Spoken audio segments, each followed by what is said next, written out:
오늘 함께 나누실 말씀은 신약성경 누가복음 9장 23절 말씀입니다. 누가복음 9장 23절 말씀, 우리 한 목소리로 함께 봉독하겠습니다. 또 무리에게 이르시되 아무든지 나를 따라오려거든 자기를 부인하고 날마다 제 십자가를 지고 나를 따를 것이니라. 아멘. 할렐루야. 하나님의 은혜가 오늘 이 밤에 기도의 자리에 나온 여러분들에게 함께 하시기를 예수님의 이름으로 축원합니다. 누가복음 9장 23절, 기억력이 좋으신 분들은 지난주에 본문하고 똑같네 라고 생각을 하실 겁니다. 똑같은 설교 두 번을 하면 여러분들이 아마 기억하실까요? 저는 못하실 거라고 생각이 듭니다. 그래도 오늘 본문은 똑같습니다. 자기를 부인하라, 오늘 말씀에 그렇게 되어 있습니다. 자기를 부인하라 하면은 세상에 좋아할 사람은 하나도 없습니다. 사람들이 스펙 쌓기를 좋아하죠. 뭔가를 이뤄내고 내 삶에 뭔가를 하나 더 붙이고, 나를 이야기할 때에 나를 소개할 수 있는 무엇인가 하나를 더 붙여나가는 것, 굉장히 이것을 좋아합니다. 내가 어느 정도 그런 궤도에 이르고 내가 어느 정도 수준에 이르렀고 여러 가지 나를 나타낼 수 있는 그러한 것들, 근데 그것을 모두 부인하라 라고 하면은 아마 세상에 좋아할 사람은 하나도 없을 것으로 생각이 됩니다. 근데 오늘 예수님이 말씀하시는 이 제자의 조건에는 분명히 자기를 부인하고 이렇게 말씀을 하죠. 마태복음 19장에 보면은 한 청년이 나옵니다. 네 복음서에 모두 다 나오죠. 이 부자 청년이라는 별명도 가지고 있습니다. 마태복음 19장 16절에 보면은 이 사람은 정말로 세상에 부러울 것이 없고 걱정할 것 하나 없고 뭐 그런 청년으로 보입니다. 그 청년이 예수님을 쫓아오죠. 그리고 질문을 합니다. 어떤 사람이 주께 와서 이르되 선생님이여 내가 무슨 선한 일을 하여야 영생을 얻으리까, 이렇게 질문을 합니다. 어떻게 보면은 참 예수님 입장에서는 기특한 질문이죠. 이런 질문한 사람이 없습니다. 근데 한 청년이 와서 이런 질문을 던졌을 때 참 이것이 기특하기도 하고 이 영생에 대해서, 이 구원에 대해서 무엇인가 갈급함이 있는 그런 모습으로 보입니다. 근데 자세히 뜯어보면은 이 질문은 예수님의 제자의 질문은 아닙니다. 이 청년은 무슨 일을 해야 하는지 물어보는 것이죠. 무슨 일을 해야 하는지 영생을 얻을 수 있습니까? 다시 말하면 내가 어떻게 해야지 내 힘으로 영생을 얻을 수 있을까요? 내가 내 힘으로 무엇을 해야지, 무엇을 이루어야지 영생을 얻을 수 있을까요? 라는 질문이 됩니다. 이 사실 청년은 지금까지 자신이 살아온 이 정도의 이력이면은 아마 천국 가는 데에 뭐 지장이 없을 거라고 그렇게 생각했을 수도 있습니다. 예수님에게 그것을 확인받고 싶은 것이죠. 예수님 앞에 와서 뭐 이런저런 여러 가지 그런 자신의 그런 쌓아온 이력들, 업적들을 그렇게 내어놓습니다.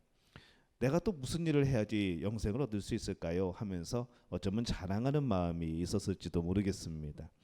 그 청년에게 예수님께서 마태복음 19장 21절에 이 영생의 비결을 알려주십니다.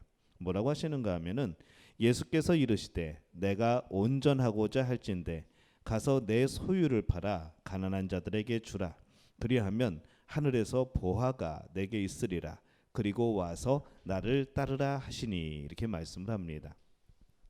예수님이 지금 무엇을 하고 계신 걸까요? 그 청년을 제자로 초대하고 계시는 겁니다. 다만 먼저 할 일이 있는데 네가 먼저 가서 재산을 팔아서 가난한 사람들에게 나눠준 다음에 나를 따라오너라, 이렇게 말씀을 합니다. 이 청년은 이제 계속해서 재물과 권세를 따를지, 내가 쌓아온 이것을 무너뜨리고 내 자신을 부인하고 예수님을 따를지 이제 고민에 휩싸이기 시작합니다.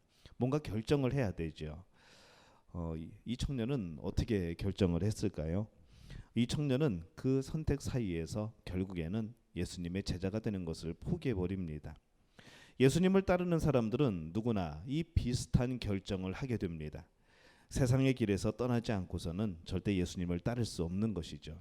근데 이 세상의 모든 것을 버리고 이 세상이 추구하는 그런 가치관을 내려놓고 예수님을 따라가려고 하다 보니까 너무나도 많은 것을 잃게 되는 것처럼 우리는 보이고 느껴지게 되는 것이죠.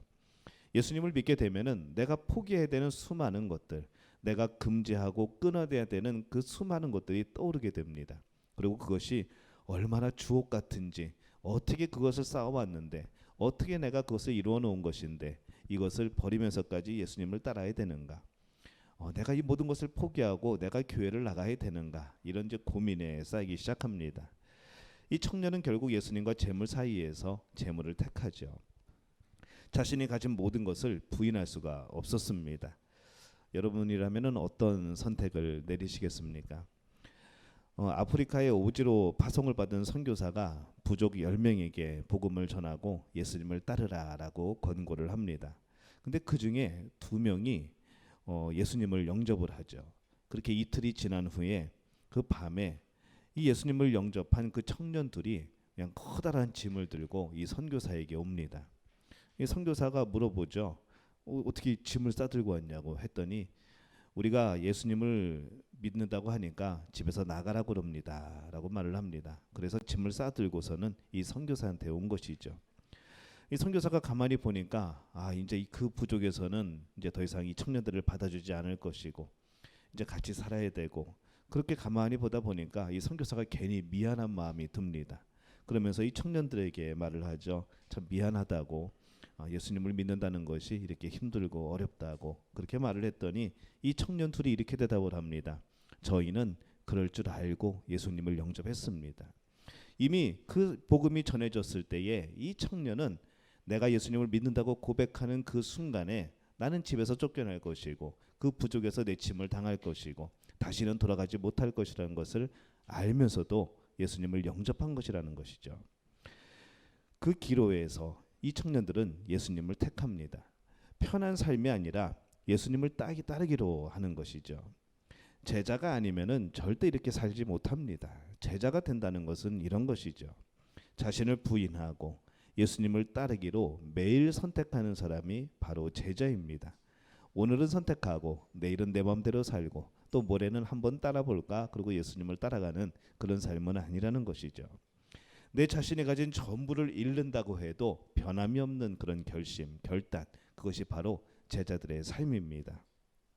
여러분은 제자일까요? 자신을 부인하지 않고 예수님을 따를 수가 없는데 많은 사람들이 꼼수를 씁니다. 어떤 꼼수를 쓰는가 하면은 예수님께로부터 터치받고 싶지 않은 영역을 만들어 놓는 것이죠. 다 예수님 터치해도 괜찮은데 요 부분만큼은 제가 좀 알아서 하겠습니다라는 부분들이 꼭 있는 겁니다. 그것을 가지고 예수님하고 협상을 하죠. 예수님, 제가 예수님을 따를 테니까 요만큼만은 좀 제가 결정하게 해주십시오. 내 인생의 요 부분만큼은 제가 좀 알아서 할 수 있도록 그렇게 좀 해주시면은 제가 예수님을 따르겠습니다라는, 우리는 이렇게 쉽게 우리가 도식적으로 제가 말씀을 드렸지만은 이런 종류의 그런 이런 표현을 써서 죄송합니다. 이 강단 용어는 아닌데 이런 딜을 자꾸 예수님과 하게 되는 것이죠. 예수님을 따르겠습니다. 단 재물은 처분할 수 없습니다. 그리고 저를 괴롭힌 사람들을 용서라는 말씀은 하지 마세요. 그리고 제 사생활은 보장해 주세요. 가끔 죄질 때에도 눈도 좀 감아 주시고요. 이렇게 이제 예수님과 협상을 하는 것이죠. 그들은 예수님을 따르기는 따르지만은 삶의 전 영역에서 따르지는 않는 겁니다. 그러나 예수님은 선택의 여지를 남겨두신 적이 없습니다. 예외 조항이 없는 것이죠. 예수님을 따른다는 것은 완전한 자기 부인입니다. 예수님을 따르겠지만은 이 문제만큼은 내 뜻대로 하겠다 할 수 없다는 것이죠. 자기를 부인한다는 생각은 해본 적도 없는 그리스도인들이 참 많습니다. 내 것을 뭔가 예수님 때문에 포기해 보겠다는 생각을 해본 적도 없는 그런 사람들도 많습니다. 그런 것들은 고민하지 않아도 된다고 배웠던 것이죠. 그렇게 또 살아온 겁니다. 그래도 예수님 따를 수 있다고, 그래도 내가 온전히 예수님 믿을 수 있다고, 내가 하나님을 섬길 수 있다고 우리는 그렇게 잘못 배워온 겁니다. 또 우리도 그렇게 잘못 가르쳐 온 것이죠. 예수님을 따른다는 것은 내 자신을 부인하는 겁니다. 그냥 예수님 한번 믿어볼까? 오늘은 교회 한번 가볼까라는 개념의 그런 신앙생활이 아니라는 것이죠. 저는 여러분들이 다 제자가 되었으면 좋겠습니다. 그냥 구경하러 온 사람들이 아니고 예수님의 제자. 내 삶의 모든 것을 바쳐서 예수님을 따르겠다고 고백하는 이들. 그런 사람들에게 능력이 나타나지 않겠습니까? 그런 사람들이 하나님이 지켜주시지 않겠습니까? 그런 사람들에게 하나님께서 길을 열어주시지 않겠습니까? 여러분의 삶을 하나님께 맡기면은 하나님은 여러분의 삶을 경영하시는 겁니다. 우리는 이 믿음을 가지고 살아가는 것이죠. 매일 교회 일하고 매일 기도하러 나가고 도대체 매일 새벽마다 나가고 수요일 나가고 금요일 나가고 주일 나가고 또 무슨 특별 집회 한다고 또 가고 또 평일날에는 뭐 다른 거 준비한다고 나가고 문화사역 한다고 또 평일날에 나가고 언제 살림을 하고 언제 가정을 돌보고 언제 직장 생활을 하는가 물어본다고 한다면은 여러분이 이렇게 대답하시기 바랍니다. 나는 주의 일하고 하나님은 내 일을 하십니다. 한번 따라해 볼까요? 나는 주의 일하고 하나님은 내 일을 하십니다.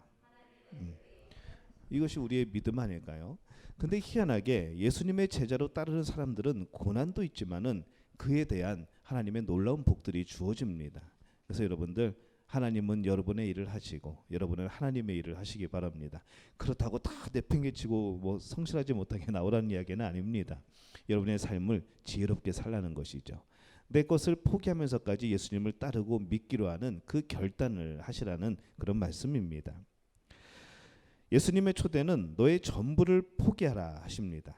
성경은 이 제자를 뭐라고 표현을 하는가 하면은 노예라고 표현을 합니다. 이 노예의 삶과 제자의 삶이 비슷한 것이죠. 노예는 재산을 가질 수 없습니다. 권리도 없습니다. 그리고 퇴근도 없고 하루의 일과가 끝나도 여전히 노예입니다. 노예는 주인과 협상할 수가 없습니다. 근데 많은 제자들이 자신을 노예라고 소개를 하고 있죠. 성경에서 바울도 그렇고 베드로도 그렇고 자신을 종이라 그렇게 표현을 합니다. 근데 엄밀히 따져보면은 그 당시에 로마 시대의 그 종의 의미는 거의 노예인 것이죠.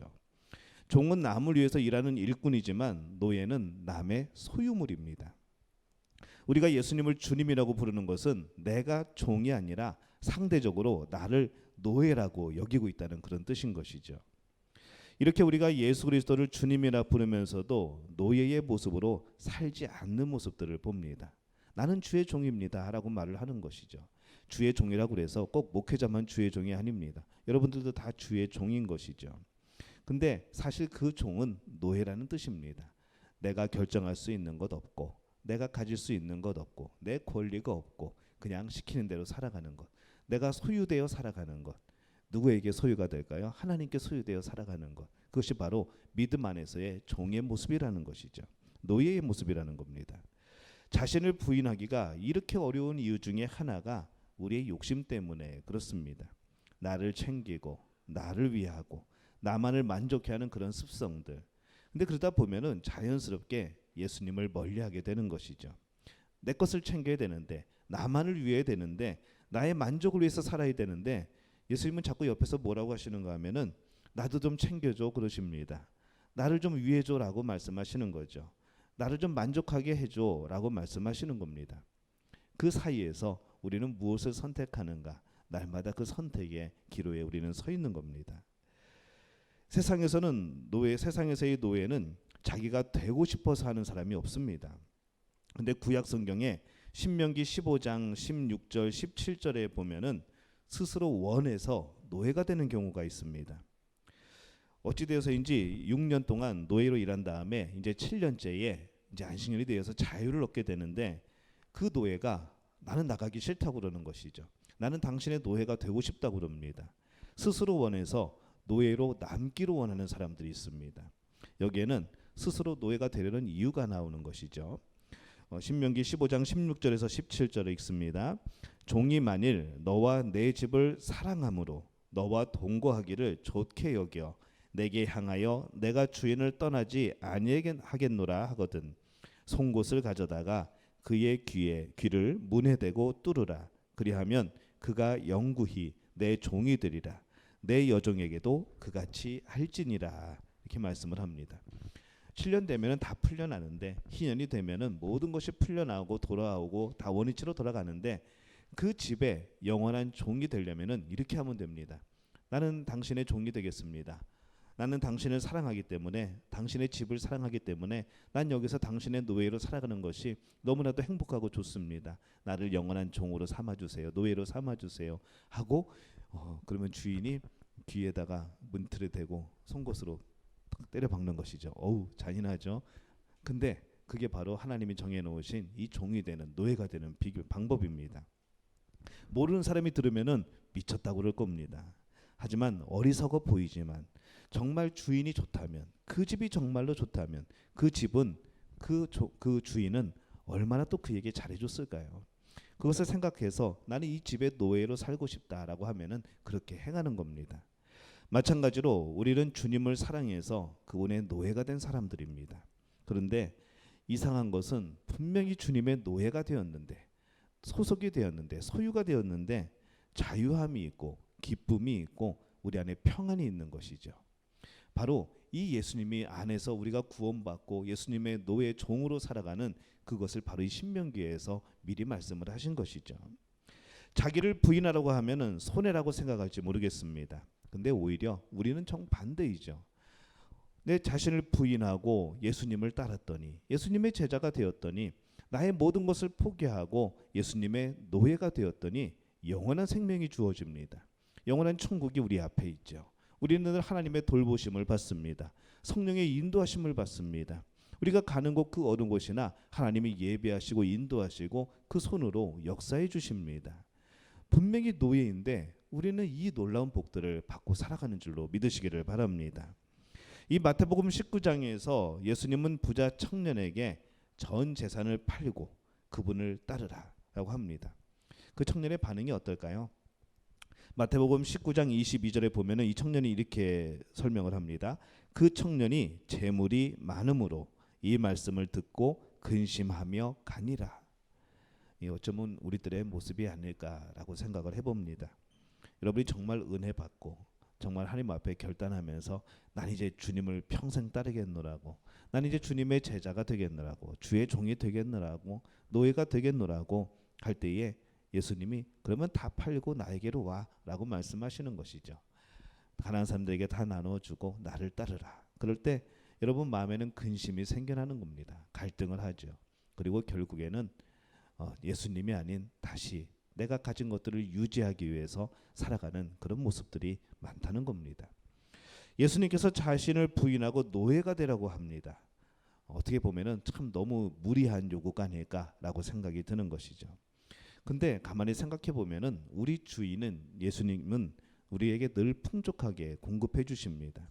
세상의 모든 것이 다 그분의 것이죠. 내 필요를 채워주시고 나를 보호해 주시는 분입니다. 내 주인의 한마디면은 파도도 잠잠해집니다. 죽은 자가 살아납니다. 병든 자가 치유됩니다. 먹을 것이 막 생겨나는 것이죠. 물고기도 많이 잡힙니다. 놀라운 역사들이 나타나는 것이죠. 사람들에게 손가락 봤던 그런 창녀들, 또 사람들에게 손가락 봤던 세리들이 변하여서 정말로 예수님의 제자가 되고 예수님을 따르는 사람들이 됩니다. 이 놀라운 능력을 가진 분이 바로 우리 주인이라는 것이죠. 우리에게 따르라고 명령하시는 그 예수님은 그런 분이라는 겁니다. 여기에서 끝이 아니라 우리의 주인은 바로 나를 아들로 삼아주시고 나를 딸로 삼아주시는 분이라는 겁니다. 또 친구라고 우리를 불러주시죠. 주인이 난 네 친구야 라고 말씀을 하는 겁니다. 예수님은 이 부자 청년에게 돈을 포기하라고 한 적이 없습니다. 예수님이 원하시는 것은 너 자신을 부인하라는 것이죠. 너를 대신할 수 있는 많은 것들, 너를 대신할 수 있는 돈, 너를 말할 수 있는 그런 위치, 너를 표현할 수 있는 그 많은 스펙들, 이것을 버려두고 나를 쫓으라는 겁니다. 그것을 부인하고 그것으로 너의 모습이 되는 것이 아니라 너의 앞으로의 모습은 나의 종, 예수 그리스도의 노예, 그것으로 만족할 수 있냐고 물어보는 것이죠.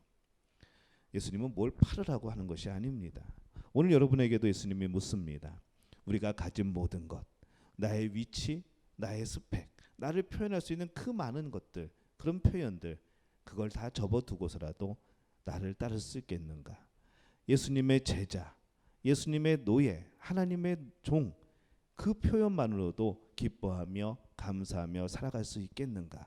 오늘 우리에게 예수님은 이것을 물어보고 계십니다. 오늘 예수님이 우리를 부르고 계십니다. 여러분, 그리스도를 따르시겠습니까? 그리스도의 제자가 되시겠습니까? 갈등이 되죠.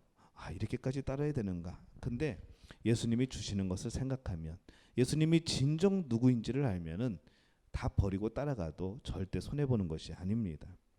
예수님을 너무 사랑한 나머지 차라리 그분의 노예가 돼서 사는 것이 더 행복하겠다라는 것이 바로 제자의 모습인 것이죠. 여러분은 어느 정도까지 예수님을 사랑합니까? 그냥 취미 정도로 사랑하십니까? 그냥 내 인생에서 조금 중요한 분입니까? 아니면 내 삶에서 나를 도와주시는 가장 좋은 그런 도움 정도로 생각을 하십니까? 아니면 내가 가진 모든 것을 다 잃어버린다고 할지라도, 나를 설명해 줄 수 있는 그 많은 것을 내가 포기한다고 할지라도 나는 예수님의 종으로 살겠다고, 그렇게 중요한 분이라고, 그렇게 사랑하는, 내가 사랑하는 분이라고 그렇게 고백할 수 있는 그런 분입니까? 오늘 예수님은 여러분에게 어떠한 분인지 한번 생각하는 이 밤이 되었으면 좋겠습니다.